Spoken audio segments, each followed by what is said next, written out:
Halo kalian semua, bagaimana kabarnya? Kembali lagi bersama saya yang akan menemani waktu rebahan kalian. Gimana puasa kalian hari ini? Semoga lancar dan terhindar dari puasa ayak-ayakan anu ayah dihakan. Film yang akan saya rangkum kali ini berjudul Kingdom 2019.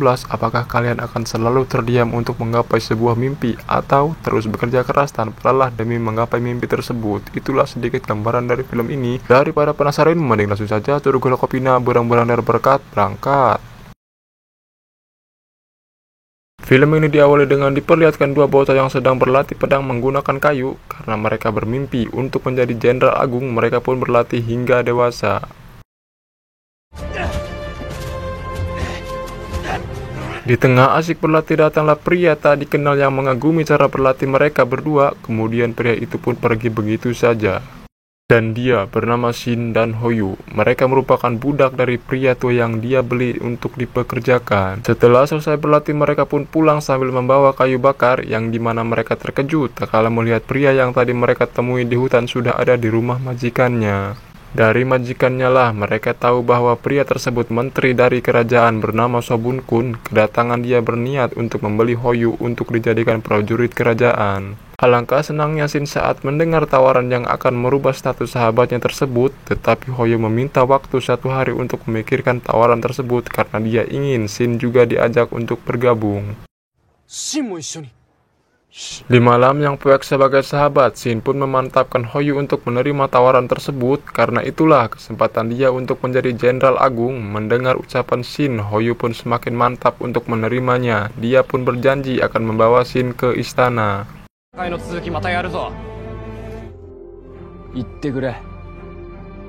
Dengan direkrutnya Hoyu ke istana, Shin pun terus berlatih tak kenal waktu agar dia bisa mendapat kepercayaan dari istana. Bahkan dia rela menambah bobot kayunya yang dia bawa agar tubuhnya menjadi kuat.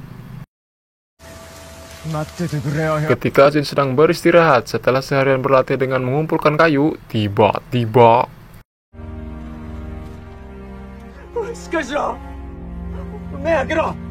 ya, muncullah Hoyu dengan berlumuran darah. Dia mengatakan bahwa saudara raja telah melakukan pemberontakan, sedangkan dia korban dari pemberontakan tersebut. Hoyu juga memberikan peta kecil yang ia bawa dari istana, bukan dari ransel Dora, dan meminta Shin mendatangi alamat tersebut sebelum Swiper mencuri. Lebih keras, Swiper jangan mencuri. Sebelum meninggal, Hoyu memeluk Shin dan memberi motivasi agar terus berlatih supaya cita-citanya menjadi kenyataan. Dengan penuh amarah, Shin pergi menuju alamat dari peta yang diberikan Hoyu sambil membawa pedangnya. Di tengah perjalanan, Shin dihadang preman untuk merampas pedangnya dan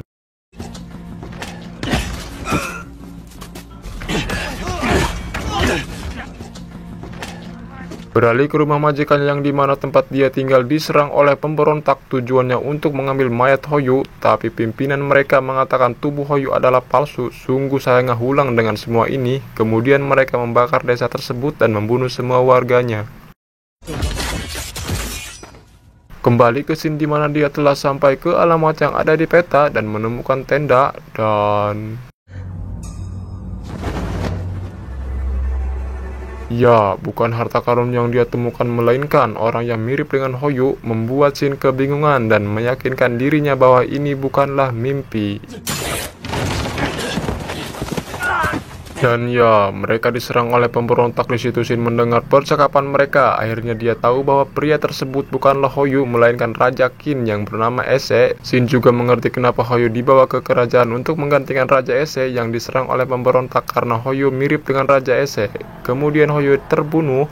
Oleh karena itu Shin sangat murka dan akan menghajar Raja Ese, tetapi dia akan menghajar pemberontak terlebih dahulu.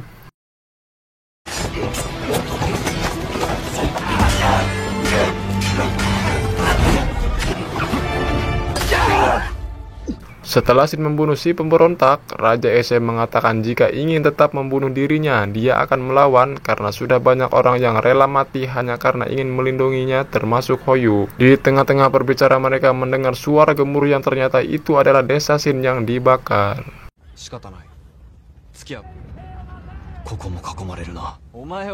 Dengan kebakaran itulah membuat mereka menyadari bahwa mereka sudah dikepung. Dengan mau tidak mau mereka harus bekerja sama untuk melarikan diri. Baru saja mau melangkah, mereka terkejut tak kala muncul seseorang yang berpakaian tidak galib atau tidak biasa. Orang tersebut berniat menolong mereka untuk melarikan diri dari tempat itu lewat lorong bawah tanah.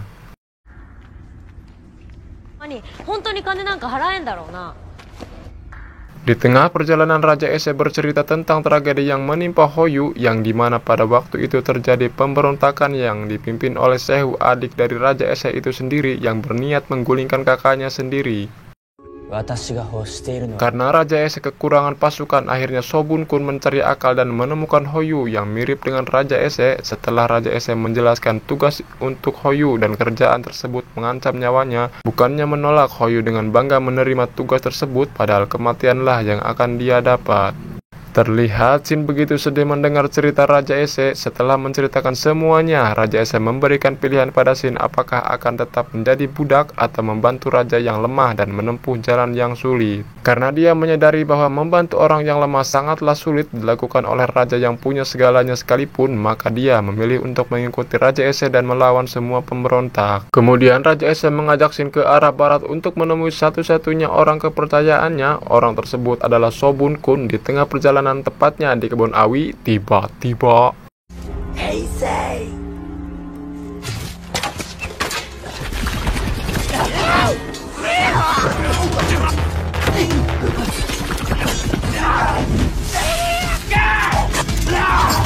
dan ya, Shin berhasil membunuh orang itu, tetapi Shin terkena panah beracun yang membuatnya pingsan.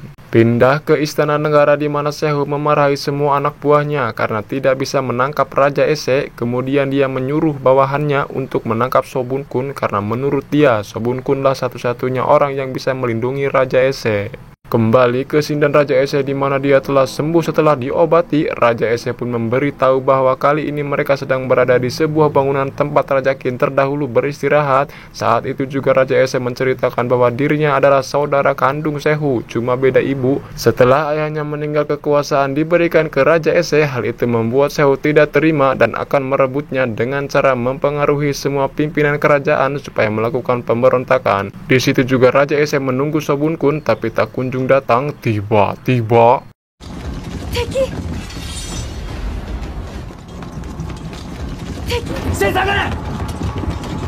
dan ya, itu adalah Shobun Kun dan anak buahnya.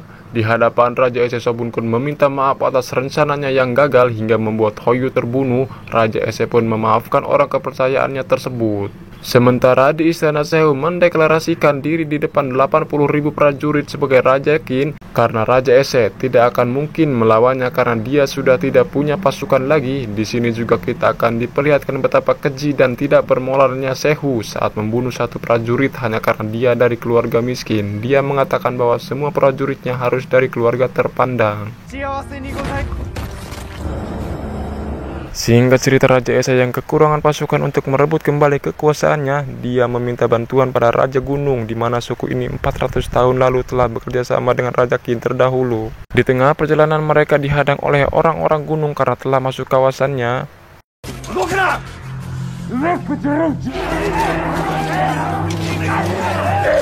Mengetahui mereka ingin bertemu raja, orang-orang pun membawanya ke istana. Sesampainya di istana, Raja Ese menyampaikan tujuannya ke Raja Gunung yang bernama Yongwan bahwa dia meminta kerjasama untuk menyerang istana yang dikuasai Sehu. Tetapi Raja Gunung menolaknya karena Raja Qin terdahulu telah mengkhianati Raja Gunung. Bahkan mereka ingin memenggal kepala Shin sebagai ganti atas pengkhianatan dari Raja Qin terdahulu.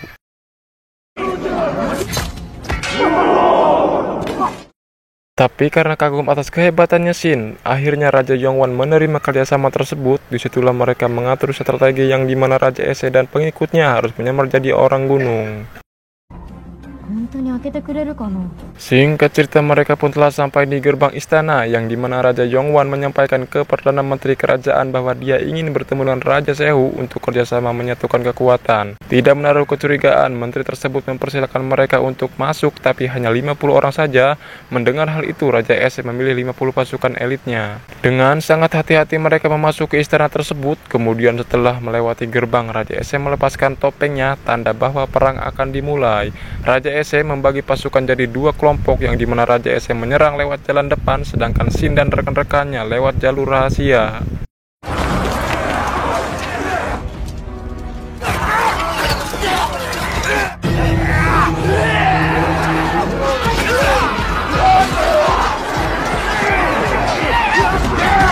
Dengan penuh amarah, Raja Ese dan pasukannya terus membantai mereka, sementara Shin yang disibukkan dengan menghajar prajurit Raja Sehu, yang dimana dia terkejut tak kala melihat manusia raksasa yang akan menyerangnya.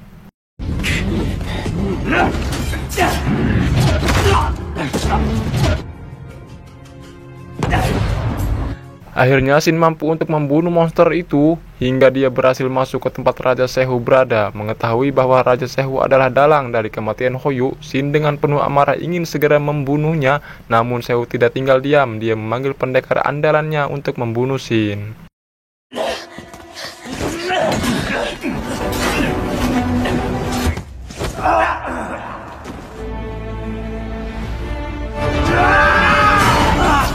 Betapa kepolnya Sehu setelah melihat pasukan andalannya telah tewas, dirasa sudah tidak mempunyai kekuatan lagi. Diam-diam Sehu keluar dari singgasananya disusul Shin dan rekan-rekannya. Kemudian Raja Ese menghampiri Sehu untuk memberi perhitungan.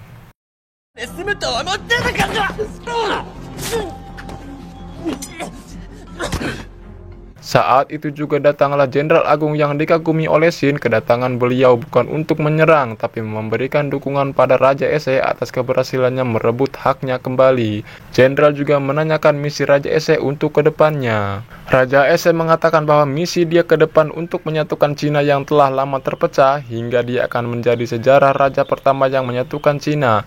Mendengar hal itu, sang jenderal sangat kagum dan senang. Sebelum sang jenderal pulang, Shin mengatakan suatu saat nanti dia akan menjadi jenderal terkuat di bawah langit. Mendengar hal itu, jenderal pun hanya tersenyum. Tamat. Pesan yang bisa kita ambil dari film ini adalah kekuasaan adalah titipan yang harus dijalankan dengan benar. Jika tidak mampu untuk menjalankannya, setidaknya jangan melibatkan orang lain untuk celaka. Dan belajar dari Shin bahwa seorang budak atau dari keluarga kecil pun tidak memutus kemungkinan untuk menjadi orang besar dan disegani banyak orang selagi kita terus berusaha. Saya Obay mewakili seluruh makhluk rebahan di muka bumi mengucapkan terima kasih atas perhatiannya. Curug Dewi Kopina, salam ti budak Sunda.